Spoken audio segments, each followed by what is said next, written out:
கரு உருவதற்கான அறிகுறிகள் என்ன என்ன? இந்த மந்த் நான் ப்ரெக்னென்ட் ஆவேனா அப்படின்றத எப்படி தெரிஞ்சுக்கிறது?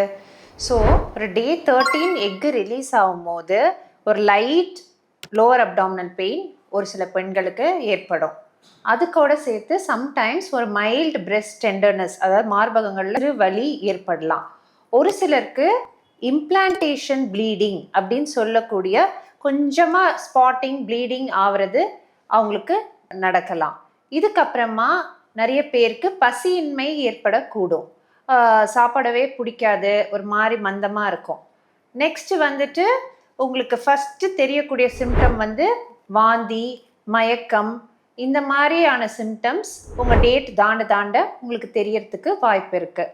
அப்புறம் ஃப்ரீக்வெண்ட் யூரினேஷன், அடிக்கடி யூரின் போனோன்ற சென்சேஷன் ஏற்படலாம். இது ஏன் வருதுன்னா, அந்த யூட்ரஸோட சைஸ் இன்க்ரீஸ் ஆக அது முன்னாடி இருக்க பிளாடரை ப்ரெஸ் பண்ணுறதுனால உங்களுக்கு ஃப்ரீக்வெண்ட் யூரினேஷன் ஏற்படலாம். இதெல்லாம் தான் உங்களுக்கு ப்ரெக்னென்ட் ஆக போகிறீங்க அப்படின்றதுக்கான அறிகுறிகள்.